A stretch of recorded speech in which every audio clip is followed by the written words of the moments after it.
So pag-abot na mo gikan sa Lakaw, nahanggat din sa ating mag-simbol na sa Christmas tree. So among gitabangan ni Papa o ni Ate ang pag-asimbol sa Christmas tree para medyo paspas ang trabaho or masimbol ang Christmas tree. So after na ko nga ma-recheck ang mga lights na uban nga dili na gid pwede, so wala na ako gipugos.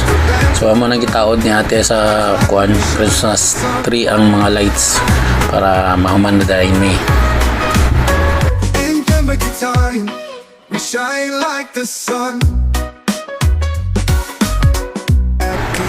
So traditional na to mga katsimbakino sa una. Basta beer pa lang, so pwede na natay mga Christmas decoration nga ginabutang, pero kadugay ang panahon ang mga tao, mga katsimbakin na ka-change ang habit. So mga dili na sila uso di na uso ang magsayo og butang sa mga decoration sa Christmas. So patsada na ang Christmas tree ni Ate, no? So nanay lights, nanay mga bitay-bitay. So ako na siyang ipasagdaan kung siya yung gusto kay iyam ng Christmas tree. Assistant rin taon na din eh. So yun lang.